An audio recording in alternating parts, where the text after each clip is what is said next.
என் அன்பு சகோதர சகோதரிகளே, ஆண்டவரும் உலக இரட்சகருமான இயேசு கிறிஸ்துவின் நாமத்தில் என் அன்பின் வாழ்த்துக்கள். இந்த ஆகஸ்ட் மாதம் 1 தேதியிலே உங்களை சந்திப்பதில் மகிழ்ச்சி அடைகிறேன். கிருபையாய் கர்த்தர் கடந்த 7 மாதங்களும் நம்மை கண்மணி போல காத்தார். எல்லா தீமைக்கும் நாச மோசங்களுக்கும் பிசாசின் கண்ணிகளுக்கும் நம்மை விலக்கி காத்து இந்த 7 மாதங்களும் அவர் நமக்கு போதுமானவராய் இருந்தார். எவ்வளவு அதிகமாய் நாம் நன்றி சொல்ல கடமைப்பட்டிருக்கிறோம். எனக்கு பிரியமானவர்களே, இந்த 8வது மாதமும் ஆண்டவர் அவருடைய மகிமையான பிரசன்னத்தினால் நம்மை நிரப்பி, அவருடைய கிருபையினால் நம்மை மூடி, ஆண்டவர் அவருடைய கரத்தின் நிழலினால் நம்மை மறைத்து இந்த மாதம் முழுவதும் அழகாய் கர்த்தர் நடத்துவாராக. ஆண்டவர் இந்த நாளிலும் நமக்கு கொடுக்கிற ஒரு வார்த்தை உண்டு, உண்மையுள்ளவர். இந்த மாதம் ஆண்டவர் உண்மையுள்ளவர் என்பதை நம்முடைய வாழ்க்கையிலே நிரூபிக்க போகிறார். பிரியமானவர்களே, வேதம் சொல்லுகிறது 2 தீமோத்தேயு 2:13 2 தீமோத்தேயு 2:13 நாம் உண்மை இல்லாதவர்களாய் இருந்தாலும் அவர் உண்மையுள்ளவராய் இருக்கிறார். அவர் தம்மை தாம் மறுதலிக்க மாட்டார். அவர் உண்மையுள்ளவராய் இருக்கிறார். எல்லாரும் இந்த வார்த்தையை சொல்லிக்கலாமா? ஆண்டவரே, நீர் உண்மையுள்ளவராய் இருக்கிறீர். உங்க உள்ளத்திலிருந்து சொல்லுங்க, ஆண்டவரே நீர் உண்மையுள்ளவராய் இருக்கிறீர். He is faithful God. அவர் உண்மையுள்ள தேவன். ஏசாயா 49 அதிகாரம் 7 வசனத்திலும் அவர் உண்மையுள்ள தேவன் என்று நாம் அவரை குறித்து படிக்கிறோம். அவர் உண்மையுள்ளவர். பிரியமானவர்களே, எபிரேயர்களின் நிருபம் 10 அதிகாரம் 23 வசனத்திலும் வாக்குத்தத்தம் பண்ணினவர் உண்மையுள்ளவர் என்று வாசிக்கிறோம். அவர் உண்மையுள்ளவர். நம்ம வாழ்க்கையில நம்ம பார்க்கிற நிறைய பேர் நமக்கு உண்மை இல்லாதவர்களாக இருக்கலாம்.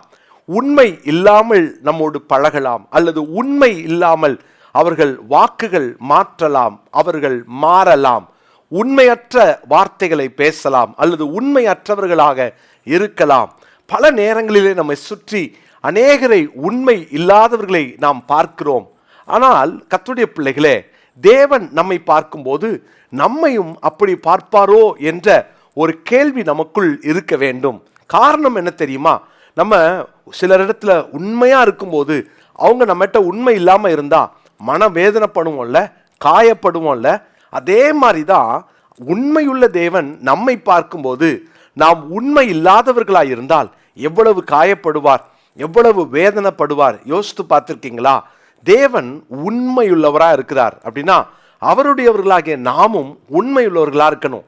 எதில் அவர் உண்மையுள்ளவராய் இருப்பார்? நான் 3 காரியத்தை மாத்திரம் உங்களோடு கூட பகிர்ந்து கொள்ள விரும்புகிறேன். முதலாவது, 1 கொரிந்தியர் 1 அதிகாரம் 9 வசனத்தை நான் வாசிக்கிறேன். 1 கொரிந்தியர் 1:9 தம்முடைய குமாரனும் நம்முடைய கர்த்தருமாய் இருக்கிற இயேசு கிறிஸ்துவுடனே ஐக்கியமாய் இருப்பதற்கு உங்களை அழைத்த தேவன் உண்மையுள்ளவர். உங்களை அழைத்த தேவன் உண்மையுள்ளவர். கிறிஸ்துவோடு கூட ஐக்கியமாய் இருப்பதற்காக உங்களை அழைத்த தேவன் உண்மையுள்ளவர். முதலாவது, அழைத்தவர் உண்மையுள்ளவர். அற்புதமான வார்த்தை. எங்கிருந்து அழைத்தார்? வேதத்துல 1 பேதுரு 2:9 வாசிக்கிறோம், அந்தகார இருளிலிருந்து ஆச்சரியமான ஒளிக்கு வரவழைத்தார். அந்த ஆச்சரியமான ஒளிதான் இயேசு கிறிஸ்து. இயேசு என்ற அந்த ஒளியினிடத்துல ஆண்டவர் நம்மை அழைத்தார். அந்த அழைப்பு ஒரு அற்புதமான ஒரு அழைப்பு. அப்போ இயேசு கிறிஸ்துவாகி அந்த ஒளியினிடத்திலே நம்மை அழைத்தார் அல்லவா? நீ வா அப்படின்னு அழைத்தார். வருத்தப்பட்டு பாரம் சுமக்கிறவர்களே, நீங்கள் எல்லாரும் என்னிடத்தில் வாருங்கள் என்று அழைத்தார். என்னிடத்தில் வருகிறவனை புறம்பே தள்ளுவதில்லை என்று ஆண்டவர் அழைத்தார். ஆண்டவர் வந்து பார் என்று நம்மை அழைத்தார். இன்னைக்கும் ஒருவேளை ஆண்டவரை விட்டு பிரிந்து இருக்கிறீங்களா? உங்களை அழைக்கிறவர் அழைச்சிட்டு பாதியில விட்டுட்டு போகிறவர் அல்ல, அழைச்சிட்டு ஏமாற்றுகிறவர் அல்ல. இளைப்பாறுதல் தருவேன் என்று அழைத்தவர் இளைப்பாறுதலை தருவார். சுற்றி எத்தனை கடல் கொந்தளிப்புகள் இருக்கலாம், ஆனால் அழைத்தவர் உண்மையுள்ளவர். அந்த அந்தகார இருளில் இருக்கும்போது ஒருவேளை உலகத்துல அதிகமான பாடுகளையும் வேதனைகளையும் அதிகமான ஏமாற்றங்களையும் சந்திச்சிருக்கலாம். இயேசு என்ற அந்த ஒளிநடத்திற்கு நம்மை அழைத்தவர் உண்மையுள்ளவர். அவர் அழைத்துட்டார் அப்படின்னு சொன்னா அந்த அழைப்பு உண்மையான அழைப்பு. இந்த நாளில் கர்த்தருடைய பிள்ளைகளே, நீங்களும் நானும் இயேசுவால் அழைக்கப்பட்டு அவர் அண்டைக்கு வந்திருக்கிறோம். அவர் உண்மையுள்ளவர். அவர் எந்த நோக்கத்திற்காக நம்மை அழைத்தாரோ அந்த நோக்கத்தை நிறைவேற்ற உண்மையுள்ளவர். முதலாவது, அழைத்தவர் உண்மையுள்ளவர். 1 தெசலோனிக்கேயர் 5 அதிகாரத்தின் 24 வசனத்தையும் நான் வாசிக்கிறேன். 1 தெசலோனிக்கர் 5:24, உங்களை அழைக்கிறவர் உண்மையுள்ளவர், அவர் அப்படியே செய்வார். உங்களை அழைக்கிறவர் உண்மையுள்ளவர். என்ன அற்புதமான வார்த்தை! இன்னைக்கும் ரொம்ப தூரம் போயிருக்கலாம். கடந்த 7 மாதமா அல்லது கடந்த சில நாட்களா, வாரங்களா ஜபத்தை விட்டு, வேத வாசிப்பை விட்டு, அதிகாலை ஜபங்களை விட்டு, ரொம்ப நாளைக்கு முன்னால ஜெபம் பண்ணேன், ரொம்ப நாளைக்கு முன்னால காலையில ஜபத்துக்கு வந்தேன், கொஞ்ச நாளா நான் ஜபத்துக்கு வரதில்லை, அந்த நேரத்தில் நான் எப்படியோ தூங்கிடுறேன், இல்லை பைபிள் படிக்க நேரம் இல்லை, ஜெபம் பண்ண நேரம் இல்லைன்னு சொல்லி ஒருவேளை இந்த வருஷத்தின் துவக்கத்திலிருந்து இன்னைக்கு வரைக்கும் நிறைய ஆவிக்குரிய வீழ்ச்சியை சந்திச்சிருக்கலாம். உங்களை அழைக்கிறவர் உண்மையுள்ளவர், வாருங்கள். இரண்டாவதாக 2 தெசலோனிக்கேயர் 3:3 நான் வாசிக்கிறேன். 2 தெசலோனிக்கேயர் 3:3, கர்த்தரோ உண்மையுள்ளவர், அவர் உங்களை ஸ்திரப்படுத்தி தீமை நின்று விலக்கி காத்துக்கொள்வார். ஆமேன். கர்த்தரோ உண்மையுள்ளவர். அவர் எப்படி உண்மையுள்ளவராம் பாருங்களேன். உங்களை ஸ்திரப்படுத்தி தீமை நின்று விலக்கி காத்துக்கொள்வார். உண்மையுள்ள ஆண்டவர் நம்மளை தீமையிலிருந்து விலக்கி காத்துக்கொள்வார். அந்த உண்மையான ஆண்டவர், அவருடைய செட்டைகளின் கீழே அடைக்கலம் புகுந்த நாம் அவரால் காக்கப்படுவோம். எவ்வளோ பெரிய பாதுகாப்புக்குள்ள வந்திருக்கோம் தெரியுமா? இயேசு என்ற அடைக்கல பட்டணத்துக்குள்ள அழைத்தவர் அப்படி காக்க உண்மையுள்ளவராய் இருக்கிறார். அவர் நம்மை காப்பார், எல்லா தீமைக்கும் நம்மை விலக்கி காப்பார். உண்மையுள்ளவர், உண்மையுள்ளவர். ஆபத்து வந்தோடனே விட்டுட்டு வேடிக்கை பார்க்கிறவர் அல்ல. போராட்டங்கள் வந்தவுடனே நம்மளை விட்டுட்டு ஓடி போகிறவர் அல்ல. யோசித்து பாருங்களேன். கள்ள மெய்ப்பன் நல்ல மெய்ப்பனை குறித்து யோவான் 10 படிக்கிறோம். கள்ள மெய்ப்பன் ஓநாய்கள் வந்த உடனே விட்டுட்டு ஓடிடுவான். ஆனால் நல்ல மெய்ப்பனோ ஓநாய்கள் வந்தாலும் தன் ஜீவனை கொடுத்து நம்மை காப்பாற்ற, நம்மை தீமையிலிருந்து ரட்சிக்க அவர் உண்மையுள்ளவர். வேதத்தில் வாசிக்கிறோம். 1 கொரிந்தியர் 10:13 1 கொரிந்தியர் 10:13 மனுஷருக்கு நேரிடுகிற சோதனையை அல்லாமல் வேறே சோதனை உங்களுக்கு நேரிடவில்லை, தேவன் உண்மையுள்ளவராயிருக்கிறார். ஆமேன். தேவன் உண்மையுள்ளவராக இருக்கிறார். உங்கள் திராணிக்கு மேலாக நீங்கள் சோதிக்கப்படுகிறதற்கு அவர் இடம் கொடாமல் சோதனையை தாங்கத்தக்கதாக சோதனையோடு கூட அதற்கு தப்பித்துக் கொள்ளும்படியான போக்கையும் உண்டாக்குவார். எத்தனை அற்புதமான வசனம் பாருங்களேன். சோதனைகள் வருகிறது, அநேக போராட்டங்கள் வருகிறது. உண்மையுள்ளவர் அந்த சோதனையிலிருந்து தப்பிக்க, சோதனையிலிருந்து காக்க, சோதனையிலே விழாமல் நம்மை பாதுகாத்து நடத்த உண்மையுள்ளவர். கர்த்தரோ உண்மையுள்ளவர். பிரியமானவர்களே, இந்த மாசத்துல ஒருவேளை கடந்த காலங்களில் வந்த சோதனைகள் வரலாம், ஆனால் உண்மையுள்ளவரை பற்றி கொள்ளுங்க. அந்த உண்மையுள்ள ஆண்டவர் சோதனைகளில் இருந்து நம்மை காக்க, சோதனைகளிலிருந்து தப்பித்துக் கொள்வதற்கு ஒரு போக்கை வைக்க அவர் உண்மையுள்ளவர். அவர் தீமையிலிருந்து நம்மை ரட்சிப்பார். டெய்லி ஜெபம் பண்ணுவோம், ஆண்டவர் எங்களை சோதனைக்கு உட்பட பண்ணாமல் தீமையிலிருந்து ரட்சித்துக் கொள்ளுன்னு சொல்லி நம்ம ஜெபம் பண்ணுவோம். இந்த ஜெபம் ரொம்ப ஆழமான அர்த்தமுள்ள கருத்துள்ள ஜெபம். டெய்லி பண்றீங்களா? டெய்லி சொல்லுங்க, எங்களை சோதனையிலிருந்து விலக்கி காத்துக்கோங்க, தீமையிலிருந்து ரட்சிங்கன்னு சொல்லி கேளுங்க. ஆண்டவர் உண்மையுள்ளவர். மூன்றாவதாக எபிரேயருக்கு எழுதின நிருபம் 10:23 வாசிக்கிறேன். எபிரேயர் 10:23 அல்லாமலும் நம்முடைய நம்பிக்கையை அறிக்கையிடுகிறதில் அசைவில்லாமல் உறுதியாய் இருக்க கடவோம். வாக்குத்தத்தம் பண்ணினவர் உண்மையுள்ளவராய் இருக்கிறார். மூன்றாவது, வாக்குத்தத்தம் பண்ணினவர் உண்மையுள்ளவராய் இருக்கிறார். பிரியமானவர்களே, அழைத்தவர் உண்மையுள்ளவர். இரண்டாவது, அவர் தீமையிலிருந்து காக்கிறவர் உண்மையுள்ளவர். மூன்றாவது, வாக்குத்தத்தம் கொடுத்தவர் உண்மையுள்ளவர். அவர் சொல்லியும் செய்யாதிருப்பேனோ என்று கேட்கிறார். மனம் மாற அவர் ஒரு மனுபுத்திரன் அல்ல. தேவனுடைய பிள்ளைகளே, ஆண்டவர் ஒரு வார்த்தை சொல்லி உங்களுக்கு ஒரு வாக்கு கொடுத்துட்டார்னா நிறைவேற்றுவார். அவருடைய காலத்துல அவர் அதை நிறைவேற்றுவார். நம்ம ஒருவேளை அவசரமா ஒரு டைமை ஃபிக்ஸ் பண்ணலாம், அது அவருடைய நேரம் அல்ல. ஆண்டவருடைய நேரம் அது ஒருவேளை சீக்கிரமாவும் இருக்காது, லேட்டாவும் இருக்காது. அவருடைய நேரத்துல எல்லாவற்றையும் செய்வார். ஆனால் அவர் கொடுத்த வாக்குத்தத்தத்துல ரொம்ப உண்மையா இருப்பார்.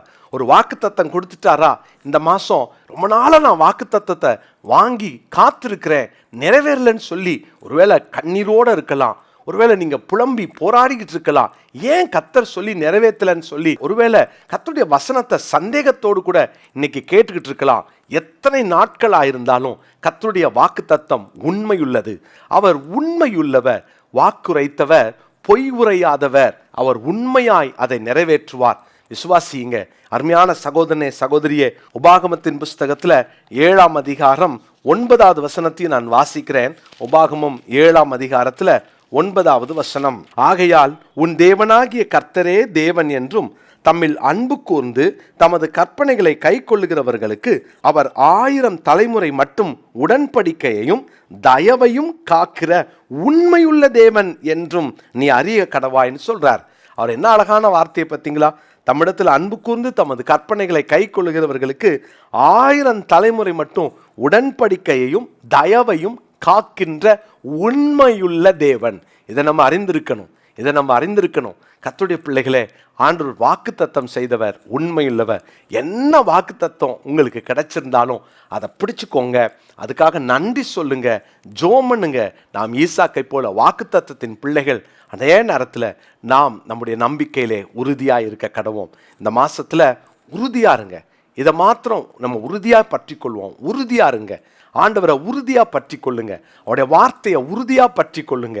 அவருடைய பிரசன்னத்தை உறுதியா பற்றி கொள்ளுங்க. உங்களுடைய தீர்மானங்கள், உடன்படிக்கைகள் உறுதியாயிருங்க. அதுல ஒரு நாளும் நம்ம பிசைகிறக்கூடாது. நாம் உண்மையில்லாதவர்களாய் இருந்த நாட்கள் போதும், ஆனால் இனி உண்மையுள்ளவர்களாக வாழ்வோம். அவர் உண்மையாய் நம்முடைய வாழ்க்கையில் இந்த மாதத்தில் நன்மைகளை கட்டளையிடுவார். ஜெபிக்கலாமா? ஆண்டவருக்கு நன்றி சொல்லலாமா? நல்ல தகப்பனே, இந்த ஆகஸ்ட் மாதம் நீங்கள் உண்மையுள்ளவர் என்று எங்கள் கொடுத்த முடிய வார்த்தைக்காக ஸ்தோத்திரம்.